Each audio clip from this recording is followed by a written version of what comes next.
Hello, hi, Assalamu alaikum and welcome to another video. ഈ ഒരു video specifically 10th 11th 12th പഠിക്കുന്ന സ്റ്റുഡൻസിന് വേണ്ടിയിട്ട് ഉണ്ടാക്കുന്ന വീഡിയോ ആണ്.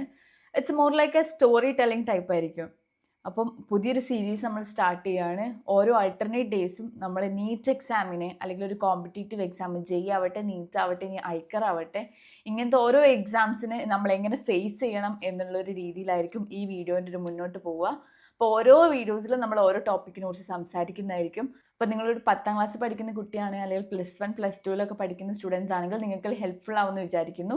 ഇനി നിങ്ങൾക്ക് ആർക്കെങ്കിലും നിങ്ങളുടെ ഫ്രണ്ട്സിനോ അല്ലെങ്കിൽ നിങ്ങളുടെ ഫാമിലിയിൽ ആരെങ്കിലും ഇങ്ങനെ എക്സാംസ് ഒക്കെ അറ്റംപ്റ്റ് ചെയ്യാൻ പോകുന്നുണ്ടെങ്കിൽ അവർക്കും ഈ വീഡിയോ ഒന്ന് ഷെയർ ചെയ്ത് കൊടുക്കാം കേട്ടോ. ഇനിയിപ്പോൾ റിപ്പീറ്റ് ചെയ്യാൻ പോകുന്ന ഒരു സ്റ്റുഡൻസ് ആണെങ്കിൽ പോലും അവർ ഇതുവരെ ഒന്നും സ്റ്റാർട്ട് ചെയ്തിട്ടില്ല, ഒരു സ്ട്രാറ്റജി ഉണ്ടാക്കിയിട്ടില്ലെങ്കിൽ അവർക്കും ഈ വീഡിയോ ഹെൽപ്ഫുൾ ആവുമെന്ന് വിചാരിക്കുന്നു.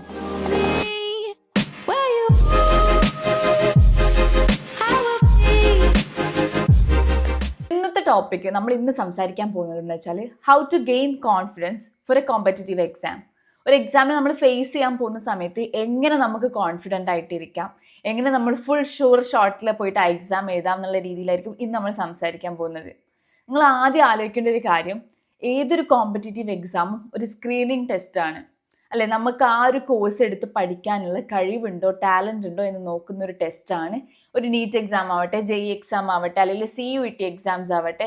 ഇതൊക്കെ എന്ന് പറഞ്ഞു കഴിഞ്ഞാൽ നമുക്ക് ആ ഒരു കോഴ്സ് പഠിക്കാനുള്ള ഒരു ഡിറ്റർമിനേഷൻ ഉണ്ടോ, അല്ലെങ്കിൽ കഴിവുണ്ടോ, അല്ലെങ്കിൽ നമ്മൾ ആ ഒരു കോഴ്സ് കംപ്ലീറ്റ് ആക്കുമോ എന്നുള്ള ഒരു പേഷ്യൻസ് ലെവലൊക്കെ ചെക്ക് ചെയ്യുന്ന പോലെയാണ് എല്ലാ കോമ്പറ്റേറ്റീവ് എക്സാം ഡിസൈൻ ചെയ്തിട്ടുള്ളത്. ഇന്ന് നമ്മൾ സ്പെസിഫിക്കലി നീറ്റിനെ കുറിച്ച് സംസാരിക്കുകയാണെങ്കിൽ കഴിഞ്ഞ വർഷം നീറ്റ് എക്സാമിൻ്റെ പേപ്പർ ടഫ് ആയിരുന്നു. കുറേ പേര് പറയുന്നുണ്ടായിരുന്നു എക്സാം ഡിഫിക്കൽട്ട് ആയിരുന്നു, എക്സാം പേപ്പറിന് മുന്നിലെത്തിയ സമയത്ത് സ്റ്റക്കായി പോയെന്നൊക്കെ ഉള്ളതിലെ. പക്ഷെ അതും നിങ്ങളെ ഒരു പരീക്ഷിക്കുന്ന പോലെയാണ് ശരിക്കും ചെയ്തിട്ടുണ്ടാവുക. നിങ്ങൾക്കറിയാം, നീറ്റ് കഴിഞ്ഞ് MBBS കയറുന്ന സമയത്ത് ഹൗസ് ഏജൻസി ടൈമിലൊക്കെ നമ്മുടെ മുന്നിൽ ഒരു പേഷ്യൻ്റ് വന്നു കഴിഞ്ഞാൽ നമ്മൾ സ്റ്റക്കായി പോകരുത് അല്ലേ. ഒരു ഡിഫിക്കൽട്ട് സിറ്റുവേഷൻ വന്നു കഴിഞ്ഞാലും അതിനെങ്ങനെയെങ്കിലുമൊക്കെ മാനേജ് ചെയ്യാൻ നമുക്കറിയണം. ആ ഒരു രീതിയിലാണ് ഒരു കോമ്പറ്റേറ്റീവ് എക്സാം ഡിസൈൻ ചെയ്തിട്ടുള്ളത് എന്നാണ് എൻ്റെ ഒരു എക്സ്പീരിയൻസ് എനിക്ക് മനസ്സിലായത്. ഞാൻ 3 വർഷം എക്സാം എഴുതിയിട്ടുണ്ട്. ഞാൻ അതറിയാത്തവർക്ക് വേണ്ടി പറയാം, ഫസ്റ്റ് അറ്റംപ്റ്റ് +2 കൂടെ എഴുതിയിട്ടുണ്ടായിരുന്നു. ഞാൻ ഇൻറ്റഗ്രേറ്റഡ് സ്കൂളിലാണ് പഠിച്ചിട്ടുണ്ടായിരുന്നത്. പക്ഷെ ആ സമയത്ത് ഞാൻ എൻ്റെ ഒരു സ്കിൽ ഡെവലപ്മെൻറ്റ് ഞാൻ ചെയ്തിട്ടുണ്ടായില്ല, പ്രാക്ടീസിങ് ലെവൽ സ്കിൽസ് ഡെവലപ്പ് ചെയ്തിട്ടുണ്ടായില്ല. സെക്കൻഡ് ടൈം റിപ്പീറ്റ് ചെയ്യുന്ന സമയത്ത് ഓൺലൈനായിട്ടാണ് ഉണ്ടായിരുന്നത്. ആ സമയത്ത് ഞാൻ എൻ്റെ ടൈം ഫുൾ വേസ്റ്റ് ആക്കിയത് കൊണ്ട് തന്നെ എനിക്ക് ആ സമയത്തും കിട്ടിയിട്ടില്ല. തേർഡ് ഇയർ മീൻസ് അല്ലെങ്കിൽ റിപ്പീറ്റിന് പോയ സമയത്താണ് ശരിക്കും ഞാൻ സ്ട്രാറ്റജി ഉണ്ടാക്കിയത്, എങ്ങനെ പ്ലാൻ ചെയ്യണമെന്ന് തീരുമാനിച്ചത്. മീൻസ് ഓരോ കാര്യങ്ങളും ഞാൻ പഠിക്കേണ്ട ഓരോ കാര്യങ്ങൾ ഇന്ന സബ്ജക്റ്റിൽ ഇന്ന ചാപ്റ്റർ ഈ ദിവസത്തിനുള്ളിൽ തീർക്കണം, ഇതിനുള്ളിൽ ഇത്ര ക്വസ്റ്റ്യൻസ് ചെയ്യണമെന്ന് ഞാൻ പ്ലാൻ ചെയ്തതിന് ശേഷം എക്സാംസ് അറ്റംപ്റ്റ് ചെയ്യാൻ തുടങ്ങിയപ്പോഴാണ് ശരിക്കും എൻ്റെ മാർക്ക് ഇമ്പ്രൂവ് ആയതും ഞാൻ നീറ്റ് എക്സാം ക്രാക്ക് ചെയ്തതും 650 സ്കോർ എനിക്ക് കിട്ടിയതും കോഴിക്കോട് മെഡിക്കൽ കോളേജ് ഞാൻ അഡ്മിഷൻ എടുത്തതും. അപ്പം ആ ഒരു രീതിയിലായിരിക്കും നമ്മൾ ഫസ്റ്റ് സ്റ്റെപ്പ്. എന്താണ് നിങ്ങൾ ഒരു പഠിക്കാൻ തീരുമാനിച്ചിട്ടുള്ള ഒരു കുട്ടി, നിങ്ങളുടെ ഗോളിലേക്കും ഡ്രീമിലേക്കും എത്താൻ വിചാരിച്ചിട്ടുള്ളൊരു കുട്ടി ഫസ്റ്റ് ചെയ്യേണ്ട കാര്യം എന്താണെന്നാണ് നമ്മൾ ഈ വീഡിയോയിൽ പറയാൻ പോണത് കേട്ടോ. ഫസ്റ്റ് കാര്യം ഡ്രീം അല്ലേ. നിങ്ങൾക്ക് എല്ലാവർക്കും സ്വപ്നങ്ങൾ ഉണ്ടാവും, ഒരു ഗോൾ ഉണ്ടാവും. നമ്മൾ ഫ്യൂച്ചറിൽ എന്താവണം എന്നൊക്കെ നമ്മളെല്ലാവരും ചിന്തിച്ചുകൊണ്ടിരിക്കുന്നുണ്ടാവും. ഒരു 10th ക്ലാസ് പഠിക്കുന്ന കുട്ടിയാണെങ്കിൽ സയൻസ് എടുത്തു കഴിഞ്ഞിട്ട് അതിന് ശേഷം എൻട്രൻസ് എക്സാം എഴുതണം എന്നുള്ളൊരു തോട്ട് മാത്രമേ നിങ്ങൾക്ക് ഉണ്ടാവുള്ളൂ. പക്ഷെ ആ എൻട്രൻസ് എക്സാം എങ്ങനെയാണ്, എന്താണെന്നുള്ളൊരു തോട്ടൊന്നും നിങ്ങളുടെ ഉള്ളിൽ വന്നിട്ടുണ്ടാവില്ല. +1 +2 പഠിക്കുന്ന കുട്ടികളാണെങ്കിലോ നിങ്ങൾ ഏകദേശം ഒന്ന് മനസ്സിലാക്കിയിട്ടുണ്ട് നമുക്ക് എൻട്രൻസ് എക്സാം ഡിഫിക്കൽട്ടാണ്. കാരണം നിങ്ങൾ പത്രത്തിൽ കാണുന്നുണ്ട്, ഇപ്പോൾ സോഷ്യൽ മീഡിയയിലാണെങ്കിലും എൻ്റെ വീഡിയോസ് കാണുന്ന ആൾക്കാർക്ക് അറിയാം, ഞാൻ ഇടയ്ക്കിടയ്ക്ക് പറയുന്നുണ്ട് നിങ്ങൾ വിചാരിക്കുന്ന പോലെയല്ല, കോമ്പറ്റേറ്റീവ് എക്സാം കുറച്ച് ടഫ് തന്നെയാണ് എന്നുള്ളതൊക്കെ അല്ലേ. അപ്പോൾ ആ ഒരു ഐഡിയയിലാണ് നിങ്ങൾ പോകുന്നത്. നിങ്ങളുടെ ഡ്രീം ഡോക്ടർ ആവണം, അല്ലെങ്കിൽ medical like BDS BAMS BHMS BUMS agriculture പോലത്തെ കോഴ്സസ് എടുക്കണമെങ്കിൽ ഒരു കോമ്പറ്റേറ്റീവ് എക്സാം നിങ്ങൾ എന്തായാലും ക്ലിയർ ചെയ്യണം. ആ ഒരു ഗോൾ നിങ്ങളുടെ ഉള്ളിൽ സെറ്റ് ചെയ്യുക. നമ്മൾ ഫസ്റ്റ് തന്നെ ഗോൾ സെറ്റ് ചെയ്യുമ്പോൾ അല്ലെങ്കിൽ ഡ്രീം സെറ്റ് ചെയ്യുമ്പോൾ നമ്മുടെ ഉള്ളിൽ ഉണ്ടാവുക കാർഡിയോളജിസ്റ്റ്, ഓങ്കോളജിസ്റ്റ്, ഗൈനക്കോളജിസ്റ്റ്, ഡെർമറ്റോളജിസ്റ്റ്, ഇങ്ങനെ വലിയ വലിയ ഡോക്ടർ ആവണമെന്നല്ലേ. പക്ഷെ അതിൻ്റെ മുന്നേ തന്നെ നമ്മൾ തീർക്കേണ്ട കുറേ സ്റ്റെപ്സ് ഉണ്ട്. നമ്മുടെ UG ലൈഫ് ക്ലിയർ ചെയ്യണം. അതിനുശേഷം നമുക്ക് PG എക്സാം എഴുതിയിട്ടാണ് PG എന്തെടുക്കണം നമ്മൾ തീരുമാനിക്കാം. അപ്പം ആദ്യം ഒരു സ്റ്റുഡൻറ്റ്, ഒരു ഡോക്ടർ ആകാൻ പോകുന്ന സ്റ്റുഡൻ്റ് ആവട്ടെ, ഒരു എഞ്ചിനീയറിംഗ് എടുക്കാൻ പോകുന്ന സ്റ്റുഡൻ്റ് ആവട്ടെ, നിങ്ങൾ ക്ലിയർ കട്ടായിട്ട് നിങ്ങളുടെ ഡ്രീം എന്താണെന്ന് തീരുമാനിച്ചിരിക്കണം. ആ ഒരു ഗോൾ എന്താണ്, എനിക്ക് എവിടെ എത്തണം എന്നുള്ളൊരു ഡ്രീം നിങ്ങൾ ഫസ്റ്റ് ചിന്തിച്ചിരിക്കുക. ഇനി അടുത്ത സംഭവം എന്താ വെച്ചാൽ ഈ ഡ്രീം നേടിയെടുക്കാനുള്ള ഒരു കോൺഫിഡൻസ് നിങ്ങൾക്ക് ഉണ്ടാക്കിയെടുക്കണം. അത് നിങ്ങൾ ഓരോരുത്തരുടെ കയ്യിലാണ്, അത് നിങ്ങൾക്ക് തരാനൊന്നും പറ്റില്ല. പക്ഷെ ഞാൻ എൻ്റെ കോൺഫിഡൻസ് എങ്ങനെ ബൂസ്റ്റ് ചെയ്തെന്നുള്ള കാര്യം ഞാൻ പറഞ്ഞുതരാം. ഞാൻ +1 പഠിക്കുന്ന സമയത്ത്, ഓക്കെ ഫസ്റ്റ് നമുക്ക് 10th തുടങ്ങാം. 10th പഠിക്കുന്ന സമയത്ത് ഞാൻ നമുക്ക് അപ്പം ഉണ്ടെന്നുണ്ടാവുക 10th full A+ വാങ്ങണം എന്നുള്ളൊരു സംഭവമല്ല ഉണ്ടാവുക. എനിക്ക് full A+ ആയിരുന്നു. പക്ഷെ അതെങ്ങനെയാണെന്ന് വെച്ചാൽ എനിക്ക് മാത്സ് ഞാൻ വളരെ വീക്ക് ആയിട്ടുള്ള ഒരു സബ്ജക്റ്റ് ആട്ടോ മാത്സ്. എനിക്ക് ആ ഒരു മാത്സ് എത്തുന്ന സമയത്ത് തന്നെ അതിൽ കുറേ നമ്പേഴ്സും ന്യൂമറിക്കൽസും കാൽക്കുലേഷനും പറഞ്ഞാൽ ഞാൻ ഭയങ്കര വീക്ക് ആയിരുന്നു. പക്ഷെ എനിക്ക് ബയോളജിനോടായിരിക്കും കുറച്ചും കൂടെ ഇഷ്ടമുണ്ടായിരുന്നത്. അപ്പോൾ മാത്സ് ഞാൻ വീണ്ടും വീണ്ടും പ്രോബ്ലംസ് ചെയ്തു ഈ ന്യൂസ് പ്രിന്റ് പേപ്പറിൽ കുറേ പ്രോബ്ലംസ് ചെയ്തിട്ടാണ് റെഡിയാക്കി എടുത്തത്. ലാസ്റ്റ് എക്സാം ആവുന്ന സമയത്തേക്ക് ബാക്കിയുള്ള സബ്ജക്ട്സ് ഒക്കെ എനിക്ക് അതിൻ്റെ തലേന്നൊക്കെ പഠിച്ചാൽ കിട്ടുമെന്നുള്ള ഉറപ്പുള്ളതുകൊണ്ട് മാത്സ് പഠിക്കാൻ നേരത്തെ തുടങ്ങി. മാത്സിൽ ഓരോ പ്രോബ്ലംസ് ഒക്കെ നേരത്തെ അറ്റംപ്റ്റ് ചെയ്യാൻ തുടങ്ങി. അതിലിങ്ങനെ ലേബർ ഇന്ത്യയൊക്കെ നോക്കിയിട്ടാണെങ്കിൽ കുറേ കാര്യങ്ങൾ ചെയ്ത് പഠിക്കാൻ തുടങ്ങി.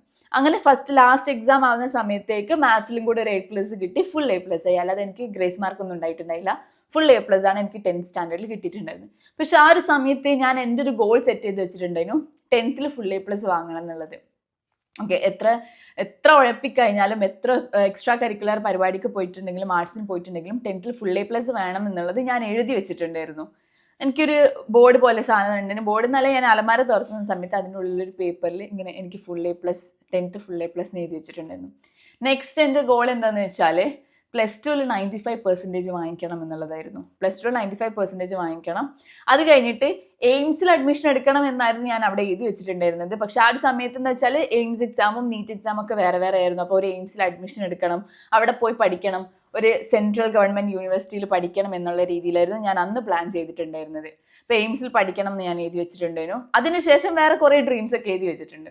അപ്പോൾ ഈ 3 കാര്യങ്ങൾ, ഇപ്പോൾ ഞാൻ ഓൾറെഡി അച്ചീവ് ചെയ്ത കാര്യങ്ങളെ കുറിച്ചല്ലേ എനിക്ക് പറയാൻ പറ്റുള്ളൂ. ഇനി അച്ചീവ് ചെയ്യാൻ പോകുന്ന കാര്യങ്ങൾ ഞാൻ എവിടെ എത്തും എന്നുള്ളത് എനിക്ക് പറയാൻ പറ്റില്ലല്ലോ. അപ്പോൾ ഈ അച്ചീവ് ചെയ്ത 3 കാര്യങ്ങളിൽ first 10th standard full A+ അടിച്ചു. +2 എത്തിയ സമയത്ത് ഞാൻ CBSE ആട്ടോ +2 എടുത്ത്. 10th സ്റ്റേറ്റ് ആയിരുന്നു, +2 CBSE ആയിരുന്നു. ആ സമയത്ത് ഞാൻ വിചാരിച്ച പോലെ എനിക്ക് എൻ്റെ ഒരു സ്റ്റഡീസിലേക്ക് കോൺസെൻട്രേറ്റ് ചെയ്യാനൊന്നും പറ്റില്ല, ഞാൻ ഹോസ്റ്റലായ സമയത്ത്. പക്ഷേ ലാസ്റ്റ് ആകുമ്പോഴേക്കും ഞാൻ എങ്ങനെയൊക്കെയോ കംപ്ലീറ്റ്ലി ഇരുന്ന് പഠിച്ചു. NCERT ടെക്സ്റ്റ് ബുക്ക് തന്നെ കുറേ പഠിച്ചു, കുറേ പ്രീവിയസ് ഇയർ ക്വസ്റ്റ്യൻസ് ചെയ്തു. 94.6% ആയിരുന്നു. കൊറോണ ആയ സമയത്ത് എൻ്റെ മലയാളം എക്സാം നടന്നിട്ടില്ല. അപ്പം എൻ്റെ സയൻസ് എക്സാമിൻ്റെ ആവറേജ് എടുത്തിട്ട് മലയാളത്തിന് ഇട്ടു. അല്ലെങ്കിൽ എനിക്ക് തോന്നുന്നു എനിക്ക് 95% കിട്ടിയെന്ന്. അപ്പോൾ ആ ഒരു സംഭവം ഒരു പ്രശ്നം ഉണ്ടായിരുന്നു. അത് കഴിഞ്ഞ് എൻ്റെ +2 എക്സാം കഴിഞ്ഞ് നമ്മുടെ തോട്ടിൽ എന്താണ്, നമ്മൾ എൻട്രൻസിന് നമ്മൾ പഠിച്ച കാര്യങ്ങളൊക്കെ അങ്ങ് പോയിട്ട് അവിടെ ഇരുന്നിട്ട് എന്തെങ്കിലുമൊക്കെ കാട്ടുക എന്നുള്ള രീതിയിൽ പോകുന്ന സമയത്ത് എക്സാമിന് പോയി അവിടെ ഇരുന്ന് ബയോളജി നമുക്ക് അവിടെ ഇരുന്നിട്ട് എന്തെങ്കിലുമൊക്കെ കാട്ടാൻ പറ്റും, എന്തെങ്കിലുമൊക്കെ എഴുതാൻ പറ്റും. പക്ഷെ ഫിസിക്സും കെമിസ്ട്രി എത്തുമ്പോൾ ഞാൻ സ്റ്റക്കായി. എൻ്റെ മാർക്ക് ഒരു 454 സ്റ്റക്കായി. എനിക്ക് എവിടെയും അഡ്മിഷൻ കിട്ടാത്ത രീതിയിൽ എനിക്ക് എവിടെ അഡ്മിഷൻ കിട്ടിയില്ല. ഞാൻ വീണ്ടും ഒരു റിപ്പീറ്റിന് പോകേണ്ടി വന്നു. അത് കഴിഞ്ഞ് റിപ്പീറ്റിനും പോകേണ്ടി വന്നു. പക്ഷെ ഇവിടേക്ക് ഞാൻ മനസ്സിലാക്കിയൊരു കാര്യം, അല്ലെങ്കിൽ ഞാൻ റിപ്പീറ്റൊക്കെ എത്തുമ്പോഴേക്ക് ഞാൻ മനസ്സിലാക്കിയ കാര്യം, നമുക്ക് ഫസ്റ്റ് വേണ്ട കാര്യം കോൺഫിഡൻസ് എന്നാണ്. എനിക്ക് ഒരു എക്സാം പോലും അറ്റംപ്റ്റ് ചെയ്യാൻ പേടിയുണ്ടായിരുന്നില്ല. ഏത് എക്സാം ആണെങ്കിലും ഞാൻ എന്തെങ്കിലും ആകട്ടെ, കിട്ടി പോയാൽ പോയി എന്നുള്ള മൈൻഡ് സെറ്റിലായിരുന്നു എക്സാം എഴുതാൻ പോയിട്ടുണ്ടായിരുന്നത്. പക്ഷേ ഈ ഒരു മൈൻഡ് സെറ്റിൻ്റെ കൂടെ കുറച്ച് പഠിക്കും കൂടെ ചെയ്ത സമയത്ത് എനിക്ക് നന്നായിട്ട് സ്കോർ ചെയ്യാൻ പറ്റി. ഇപ്പോൾ ഒരു എക്സാം എത്തുന്ന സമയത്ത് ഞാൻ കുറച്ച് പഠിച്ചിട്ടുണ്ട്, ആ പഠിച്ചത് വെച്ചിട്ട് ഞാൻ എക്സാം എഴുതുമെന്ന് ഞാൻ വിചാരിച്ച സമയത്ത് എനിക്ക് കുറച്ചും കൂടി എക്സാംസ് അറ്റംപ്റ്റ് ചെയ്യാൻ തുടങ്ങി. ആദ്യം നിങ്ങൾ ആലോചിക്കേണ്ട കാര്യം, നന്നായിട്ട് പഠിച്ച ആൾക്കാർക്കും തീരെ പഠിക്കാത്ത ആൾക്കാർക്കും പേടി ഉണ്ടാവില്ല. ഒരു വൻ കോൺഫിഡൻസ് ആയിരിക്കും. ഈ ഫസ്റ്റ് അറ്റംപ്റ്റ് നീറ്റ് എഴുതാൻ പോകുന്ന ആൾക്കാർക്ക് എങ്ങനെയായിരിക്കും, ഞാനൊന്നും പഠിച്ചിട്ടില്ല, എനിക്ക് കിട്ടുന്ന മാർക്ക് മതി എന്നൊക്കെ രീതിയിൽ പോകുന്ന സമയത്ത് അവർക്ക് നന്നായിട്ട് സ്കോർ ചെയ്യാൻ പറ്റും. ഇനി നന്നായിട്ട് പഠിച്ച ആൾക്കാരാണെങ്കിൽ അത്രയും കാലം മോക്ക് ടെസ്റ്റ് ചെയ്തുമ്പോഴൊക്കെ 650+ സ്കോർ ചെയ്യുന്നുണ്ട്.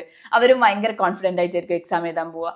പക്ഷെ ഇതിൻ്റെ ഇടയിൽ വരുന്ന ആൾക്കാരുണ്ട്, പഠിച്ചിട്ടുണ്ടോ ചോദിച്ചാൽ പഠിച്ചിട്ടുണ്ട്, പക്ഷെ എന്നാൽ കുറച്ചും കൂടെ പഠിക്കാനുണ്ട്. എക്സാം എഴുതുമ്പോൾ സില്ലി മിസ്റ്റേക്സ് കാരണം നെഗറ്റീവ് അടിക്കുന്നുണ്ട്. ഈ കുട്ടികളായിരിക്കും എക്സാം എഴുതാൻ പോകുന്ന സമയത്ത് കോൺഫിഡൻ്റ് അല്ലാതെ ഇരിക്കുക, വേഗം ട്രംപിൾ ചെയ്യുക, അല്ലെങ്കിൽ എക്സാമിൻ്റെ ക്വസ്റ്റ്യൻ പേപ്പർ കുറച്ച് ഡിഫിക്കൽട്ട് ആകുമ്പോഴേക്ക് സ്റ്റക്കായി പോകുന്നുണ്ട്. ഈ കുട്ടികളോട് തന്നെ എനിക്ക് പറയാനുള്ളത്, ഈ തീരെ പഠിക്കാത്ത ആൾക്കാരാണെങ്കിൽ ഒന്ന് പഠിക്കാൻ ശ്രമിച്ചു നോക്കണം. അത് നിങ്ങൾക്ക് ഭാവിയിൽ ഉപകാരപ്പെടും. ഇനി കുറച്ച് പഠിക്കുന്ന ആൾക്കാരോട് പറയാനുള്ളത്, പറ്റാവുന്ന എല്ലാ എക്സാംസും അറ്റംപ്റ്റ് ചെയ്യാം. ഒരു മോക്ക് ടെസ്റ്റ് നടത്തുന്നുണ്ട്, അത് നിങ്ങൾ പഠിക്കാത്ത ടോപ്പിക്കാന്ന് വെച്ച് ലീവ് ചെയ്യാൻ നിൽക്കില്ലേ, ആ എക്സാം പോയി അറ്റംപ്റ്റ് ചെയ്യുക. ഇപ്പോൾ നിങ്ങൾ 10th പഠിക്കുന്ന സ്റ്റുഡൻസ് ആണെങ്കിൽ നിങ്ങൾക്ക് വേണമെങ്കിൽ എന്തെങ്കിലും മെറ്റീരിയൽ ഒക്കെ വാങ്ങിയിട്ട് വെറും നിങ്ങളുടെ ആ ഒരു 10th ബേസിൽ തന്നെ വരുന്ന MCQs ഒക്കെ ഉണ്ടാവുമല്ലോ, അതൊക്കെ ജസ്റ്റ് അറ്റംപ്റ്റ് ചെയ്ത് നോക്കി കഴിഞ്ഞാൽ ഒരു എക്സാമിൻ്റെ ഒരു എക്സാമിൻ്റെ മോഡൽ എങ്ങനെയാണ്, ആ ഒരു ടെസ്റ്റ് എങ്ങനെയാണ് നിങ്ങൾ അറ്റംപ്റ്റ് ചെയ്യേണ്ടത്, ആ ഒരു എൻവിറോൺമെൻറ്റ് എങ്ങനെയാണെന്നുള്ളത് നിങ്ങൾക്ക് എക്സ്പീരിയൻസ് ചെയ്യാൻ പറ്റും. പണ്ടൊക്കെ കുറേ ടാലൻറ്റ് സെർച്ച് എക്സാമിനേഷൻസ് ഒക്കെ ഉണ്ടാവുമല്ലേ, അപ്പോൾ അതൊക്കെ പോയി അറ്റംപ്റ്റ് ചെയ്യുന്ന സമയത്ത് നിങ്ങൾക്ക് ഏകദേശം മനസ്സിലാവും എങ്ങനെയാണ് ഒരു എക്സാമിൻ്റെ അറ്റംപ്റ്റിൽ ഇരിക്കുക, ആ ഒരു സമയത്ത് നിങ്ങൾ സ്ട്രെസ് എങ്ങനെയായിരിക്കും, ടെൻഷൻ ലെവൽ എങ്ങനെയായിരിക്കും എന്നുള്ളത് മനസ്സിലാവും. ഇനി +1 +2 പഠിക്കുന്ന കുട്ടികളാണെങ്കിൽ കുറേ മെറ്റീരിയൽസ് അവൈലബിൾ ആണ് കേട്ടോ. കുറേ MTG ആണെങ്കിലും അരിഹന്ത് ആണെങ്കിലും ദിശ പബ്ലിക്കേഷൻസിലാണെങ്കിലും കുറേ മെറ്റീരിയൽസ് അവൈലബിൾ ആണ്. ഈ മെറ്റീരിയൽസ് ഒക്കെ എടുത്തിട്ട് അതിൽ ക്വസ്റ്റ്യൻസ് വെറുതെ ഒന്ന് അറ്റംപ്റ്റ് ചെയ്ത് നോക്കുക. മാർക്ക് ഉണ്ടാവില്ല, അത് ഒബ്വിയസ്ലി ആണ്. കാരണം നിങ്ങൾ ഫസ്റ്റ് അറ്റംപ്റ്റ് ചെയ്യുന്ന സമയത്ത് നിങ്ങൾക്ക് അറിയില്ല ഇതെങ്ങനെ അറ്റംപ്റ്റ് ചെയ്യാന്നുള്ളത്. പക്ഷെ അത് വെറുതെ ഇങ്ങനെ എഴുതി നോക്കുന്ന സമയത്ത് തന്നെ നിങ്ങൾക്ക് ഏകദേശം മനസ്സിലാവും എങ്ങനെയൊക്കെയാണ് 4 ഓപ്ഷൻസ് ഉണ്ട്. ആ 4 ഓപ്ഷൻസ് ANB BNC എന്നുള്ള ഓപ്ഷൻസ് ഒക്കെ വരുന്നുണ്ടാവും. അപ്പോൾ ആ ഒരു മെത്തേഡിലേക്ക് നിങ്ങൾ പ്രാക്ടീസ് ചെയ്തെടുക്കുക. ഇതൊക്കെ ഞാൻ വിചാരിച്ചത് ഇതൊക്കെ ആരെങ്കിലും പണ്ട് എന്നോട് പറഞ്ഞു തന്നിട്ടുണ്ടായിരുന്നെങ്കിൽ ഞാൻ കുറച്ചും കൂടെ പെർഫോം ചെയ്ത് റിപ്പീറ്റിൽ തന്നെ ഞാൻ ക്രാക്ക് ചെയ്തതെന്ന് ഞാൻ വിചാരിക്കുന്നു. അപ്പോൾ ആദ്യം അത് മനസ്സിലാക്കുക. നിങ്ങൾക്ക് ട്രെയിനിങ് ഉണ്ട്, ആ സ്കില്ല് നിങ്ങൾ ഡെവലപ്പ് ചെയ്തെടുത്തിട്ടെങ്കിൽ മാത്രമേ നിങ്ങൾക്ക് ഒരു എക്സാം എഴുതുമ്പോൾ നിങ്ങൾക്ക് കോൺഫിഡൻസ് ഉണ്ടാവുള്ളൂ. പിന്നെ എൻട്രൻസ് ഒക്കെ എഴുതാൻ പോകുന്ന കുട്ടികളാണെങ്കിൽ ഫസ്റ്റ് അറ്റംപ്റ്റിലും സെക്കൻഡ് അറ്റംപ്റ്റിലൊക്കെ എൻട്രൻസ് എഴുതാൻ പോകുന്ന കുട്ടികളാണെങ്കിൽ നിങ്ങൾ ഈ സ്കില്ല് ഡെവലപ്പ് ചെയ്തെടുക്കാൻ നോക്കുക. ഈ ബുക്കൊക്കെ പുതിയ തന്നെ വാങ്ങിക്കണമെന്നില്ല, ഓൾറെഡി യൂസ്ഡ് ആയിട്ടുള്ള ബുക്ക് വാങ്ങിച്ചാൽ മതി. പക്ഷേ നിങ്ങളുടെ കയ്യിൽ ഫിസിക്സ്, കെമിസ്ട്രി, ബയോളജി 3 സബ്ജക്റ്റിനും ഓരോ ബുക്ക് വെച്ചെങ്കിലും ഉണ്ടെങ്കിൽ അത് നന്നായിരിക്കും കേട്ടോ. ഏത് ചാപ്റ്റർ പഠിക്കുകയാണെങ്കിലും ഇപ്പോൾ നിങ്ങൾ ട്യൂഷന് പോകുന്നില്ല, എൻട്രൻസ് കോച്ചിങ്ങിനൊന്നും പോകുന്നില്ലെങ്കിൽ പോലും ഒരു ചാപ്റ്റർ പഠിക്കുന്ന സമയത്ത് ആ MCQൻ്റെ ബുക്ക് എടുത്തിട്ട് നിങ്ങൾ പഠിച്ച ചാപ്റ്ററിൻ്റെ ക്വസ്റ്റ്യൻസ് ഒന്ന് അറ്റംപ്റ്റ് ചെയ്ത് നോക്കുക. അപ്പോൾ നിങ്ങൾക്ക് ഏകദേശം മനസ്സിലാവും നിങ്ങൾ പഠിച്ചത് എത്രത്തോളം നിങ്ങൾക്ക് മനസ്സിലായിട്ടുണ്ട്. അതാണ് നമ്മൾ റിവൈസ് ചെയ്യുന്ന പോലെ ഉണ്ടാവും. ക്വസ്റ്റ്യൻസ് അറ്റംപ്റ്റ് ചെയ്ത് നമ്മൾ റിവൈസ് ചെയ്യുന്ന സമയത്ത് കുറച്ചും കൂടെ നമ്മുടെ ഉള്ളിൽ ഇങ്ങനെ റെക്കോർഡാവും. ഇനി അഥവാ നിങ്ങൾ നെഗറ്റീവ് അടിച്ച് പോയി കഴിഞ്ഞാലും അതിൻ്റെ സൊല്യൂഷൻ നോക്കുന്ന സമയത്ത് നിങ്ങളുടെ ഉള്ളിൽ അത് കറക്റ്റ് കയറിയിരിക്കും. അപ്പം അത് പ്രത്യേകം ശ്രദ്ധിക്കുക, നന്നായിട്ട് നോക്കണം. ഒരു ഫസ്റ്റ് അറ്റംപ്റ്റിൽ തന്നെ ക്രാക്ക് ചെയ്യണം എന്നുള്ള ഒരു കുട്ടിയാണെങ്കിൽ ഈ ഒരു കോൺഫിഡൻസ് ബിൽഡ് ചെയ്തെടുക്കണം. നിങ്ങൾ ആലോചിക്കുക, നിങ്ങളുടെ ഒരു എക്സാം നിങ്ങളുടെ ലൈഫൊന്നും ഡിസൈഡ് ചെയ്യുന്നില്ല കേട്ടോ. ഒരു എക്സാം നിങ്ങളിപ്പോൾ എൻട്രൻസ് എഴുതി നിങ്ങൾക്ക് കിട്ടിയില്ല, പക്ഷെ അതിനേക്കാൾ നല്ലൊരു കാര്യമായിരിക്കും നിങ്ങൾ ചൂസ് ചെയ്യുന്ന കോഴ്സിൽ നിന്ന് നിങ്ങൾക്ക് ഉണ്ടാവുക. കുറച്ചും കൂടി നേരത്തെ സെറ്റിൽ ആവാൻ പറ്റും, അതൊക്കെ ഉണ്ടാവും. പക്ഷെ നിങ്ങളൊരു ഏത് എക്സാം എഴുതാൻ പോകുന്ന സമയത്തും ഒരു കോൺഫിഡൻസ് ഉണ്ടാവണം. നിങ്ങൾ എക്സാം ഹാളിലേക്ക് കയറുന്ന സമയത്ത് വിറച്ച് അല്ലെങ്കിൽ ടെൻഷൻ അടിച്ച് ബോധം പോകാന്നുള്ള രീതിയിൽ പ്രഷർ കുറഞ്ഞിട്ടൊന്നല്ല കയറേണ്ടത് കേട്ടോ. നിങ്ങൾ കറക്റ്റ് ഇങ്ങനെ കയറുക, ചിരിച്ചുകൊണ്ട് കയറാൻ, ഞാൻ പഠിച്ചതിൻ്റെ മാർക്ക് എനിക്ക് മതി, ആ ഒരു രീതിയിൽ കോൺഫിഡൻസിൽ നിങ്ങൾ കയറാം. നിങ്ങൾ എത്രത്തോളം പഠിച്ചിട്ടുണ്ടോ അത് നിങ്ങൾക്ക് അവിടെ വർക്കൗട്ട് ചെയ്യാൻ പറ്റണം എന്നുള്ള ഒരു പ്രാർത്ഥനയിൽ വേണം കയറാൻ വേണ്ടിയിട്ട്. അപ്പോൾ നിങ്ങളൊരു കോൺഫിഡൻസ് ബിൽഡ് ചെയ്തെടുക്കേണ്ടത് തലേന്നോ എക്സാമിൻ്റെ അന്നോ അല്ല, ഒരു 6 to 7 months നമുക്ക് എന്തായാലും അതിന് വേണം. അതിനുള്ള പ്രാക്ടീസ് ഇങ്ങനെ തുടങ്ങി വന്നു കഴിഞ്ഞാൽ നിങ്ങൾക്ക് ആ എക്സാമിന് പോകുന്ന സമയത്തും ചിരിച്ചുകൊണ്ട് നന്നായിട്ട് ഭക്ഷണം കഴിച്ച് വെള്ളം കുടിച്ച് രാത്രി തലേന്നൊക്കെ നല്ലോണം ഉറങ്ങിയിട്ട് എക്സാം ഹാളിൽ കയറാൻ പറ്റുള്ളൂ. ഈ ഒരു സ്വഭാവം, ഈ ഒരു ഹാബിറ്റ് എൻട്രൻസ് എക്സാമിന് മാത്രമല്ല, നിങ്ങൾ എഴുതുന്ന ബോർഡ് എക്സാമിന് തന്നെ ബിൽഡ് ചെയ്തെടുത്തു കഴിഞ്ഞാൽ എൻട്രൻസ് ആവുന്ന സമയത്ത് നിങ്ങൾ ഹാപ്പി ആയിരിക്കും. അപ്പോൾ ബോർഡ് എക്സാമിന് ഞാൻ പോകുന്ന സമയത്ത് ഞാൻ വളരെ കോൺഫിഡൻ്റ് ആയിട്ടുണ്ടായിരുന്നു. എനിക്ക് ഭയങ്കര ഹൈ മാർക്ക് വേണമെന്നൊന്നും ഉണ്ടായിട്ടില്ല. പക്ഷെ പഠിച്ച കാര്യങ്ങൾ അവിടെ പോയി വൃത്തിയിൽ എഴുതാൻ പറ്റണം എന്നുള്ളൊരു കോൺഫിഡൻസ് എനിക്കുണ്ടായിരുന്നു. ആ ഒരു എഴുതാൻ പറ്റും എന്നുള്ളൊരു കോൺഫിഡൻസ് ഉണ്ടാവില്ലേ, ഓക്കെ ഞാൻ ഇത്രത്തോളം പഠിച്ചിട്ടുണ്ട്, അവിടെ പോയിട്ട് എഴുതാൻ പറ്റണം. അത് നിങ്ങൾക്ക് ഓരോരുത്തർക്കേ ബിൽഡ് ചെയ്തെടുക്കാൻ പറ്റുള്ളൂ. എല്ലാവരും ടാലൻറ്റഡ് ആയിട്ടുള്ള സ്റ്റുഡൻസാണ്. പക്ഷേ ഈ സ്റ്റുഡൻസിന് കറക്റ്റ് ഗൈഡ് ചെയ്യണം, പഠിപ്പിച്ചു കൊടുക്കണം എന്തൊക്കെയാണ് ചെയ്യേണ്ടതെന്ന് വെച്ചാൽ. നിങ്ങൾ ബോർഡ് എക്സാമിന് പോകുന്ന സമയത്ത് തന്നെ കുഞ്ഞു ഷോർട്ട് നോട്ട്സ് എഴുതി വെക്കുക.